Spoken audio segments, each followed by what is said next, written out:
नमस्कार दोस्तों, मैं आपका दोस्त Sumit Kumar Gupta, certified financial planner. आज हम एक ऐसे मार्केट कैप वाले फंड के बारे में डिस्कशन कर रहे हैं जो पूरे मार्केट कैप को कवर करता है। यानी एक ऐसा फंड जिसमें लार्ज कैप, मिड कैप और स्मॉल कैप दोनों होते हैं। आज हम इस वीडियो के माध्यम से जानेंगे कि मल्टी कैप अच्छा फंड होता है या फ्लेक्सी कैप, मतलब ऐसा फंड जो ज़्यादा रिटर्न देता है। यानी मल्टी कैप और फ्लेक्सी कैप फंड। सेबी ने 2017 में एक नया नियम लाया जिसमें उन्होंने डिफाइन किया कि जो मल्टी कैप फंड्स हैं उनके कैटेगरी को डिफाइन कर दिया। यानी मल्टी कैप जैसा नाम है उस फंड का, तो उसमें कंपलसरी कर दिया कि उनको 25% लार्ज कैप, 25% मिड कैप और 25% स्मॉल कैप रखना जरूरी है। यानी वो मैंडेट कर दिया उसको। यानी ये रूल्स लाए सेबी ने 2017 में, यानी 2017 में। और 2020 में उन्होंने एक और रूल्स लाया कि जो एक नई कैटेगरी उन्होंने डिफाइन करी, फ्लेक्सी कैप कैटेगरी। उन्होंने उसमें डिफाइन किया कि ऐसे फंड मैनेजर जिनको लग रहा है कि उनको large cap, mid cap, small cap तीनों रखना है, तो वो फ्लेक्सी कैप कैटेगरी में अपना एक्सपोजर दे सकते हैं। यानी इक्विटी का मार्केट जो कैपिटलाइजेशन है जिसमें उनको 65% इक्विटी रखना कंपलसरी है, जबकि मल्टी कैप में देखा जाए तो 75% इक्विटी उनको कंपलसरी हो गया। यानी दोनों को कंपेयर करते हैं हम, तो मल्टी कैप में बेसिकली 75% इक्विटी उनको कंपलसरी कर दिया, और जबकि फ्लेक्सी कैप में उन्होंने 65% कंपलसरी कर दिया। मल्टी कैप और फ्लेक्सी कैप में फर्क क्या होता है? तो सबसे बड़ा फर्क होता है कि 65% कंपलसरी होता है, यानी फ्लेक्सी कैप में इक्विटी रखना, जबकि 75% इक्विटी रखना यानी large cap, mid cap, small cap, multi cap में कंपलसरी होता है। ये सबसे बड़ा फर्क होता है। दूसरा क्या है कि जो मल्टी कैप होता है जैसा उसका नाम है वैसे उसका काम है, यानी उसमें तीनों कैप है, लार्ज कैप यानी 25%, 25% मिड कैप और 25% स्मॉल कैप फंड। जबकि फ्लेक्सी कैप में देखा जाए तो इसमें 65% में लार्ज, मिड कैप और स्मॉल कैप तीनों हो सकती है, और इसमें परसेंटेज डिफाइन नहीं है कि 25% रखना कंपलसरी है, ऐसा कुछ भी नहीं है। जबकि मल्टी कैप में क्या है, कंपलसरी है। तो ये सबसे बड़ा फर्क है। तीसरी चीज एक और देखी जाए कि रिटर्न वाइज में कि कौन सा फंड ज्यादा रिटर्न देता है।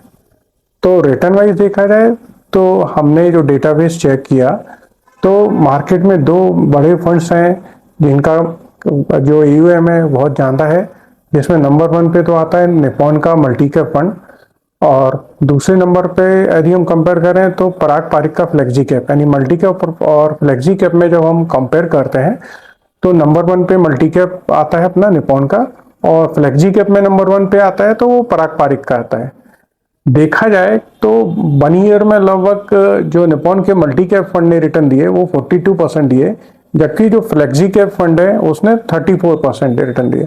3 ईयर्स में लगभग 28% और 5 ईयर ने 27%, और जबकि सिंस एक्सपेक्शन इस फंड का जो है जबकि 19% है, मतलब वो भी मल्टी कैप फंड का। जबकि पराग पारिक का देखा जाए तो 70, 25 और 20% है।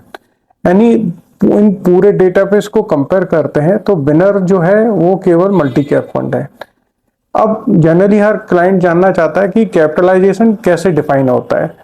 यानी सेबी ने ये डिफाइन किया कि जो 1 से लेकर 100 कंपनियां हैं उनको हम लोग लार्ज कैप बोलते हैं, और जो 151 से है 1 से लेकर 100 तक को हमने लार्ज कैप डिफाइन किया, और 101 से जो 250 तक कंपनियां हैं उनको हम लोग मिड कैप बोलते हैं, और 251 से स्मॉल कैप बोलते हैं।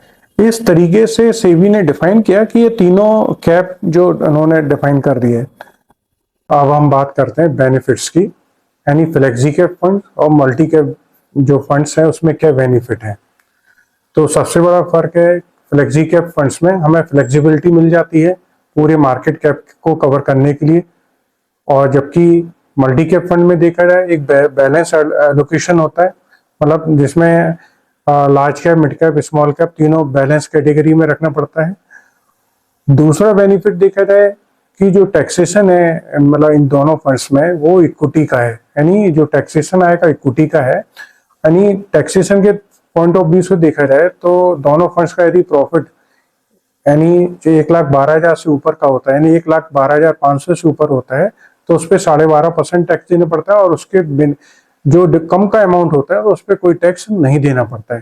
यानी किसी क्लाइंट का दोनों फंड्स को का प्रॉफिट यदि 4 लाख रुपए का हुआ, तो 4 लाख रुपए में क्या होगा कि 1,12,500 पे कोई टैक्स नहीं देना, बाकी रिमेनिंग जो अमाउंट है उसमें 12.5% टैक्स देना है। अब हम बात करते हैं कंक्लूजन की, यानी मल्टी कैप और फ्लेक्सी कैप फंड का सिलेक्शन कैसे करना चाहिए। तो बेसिकली फंड का सिलेक्शन हमें अपने रिस्क और अपने गोल्स के हिसाब से करना चाहिए। जितना टाइम हमारे पास है उसी के हिसाब से फंड का सिलेक्शन करना चाहिए।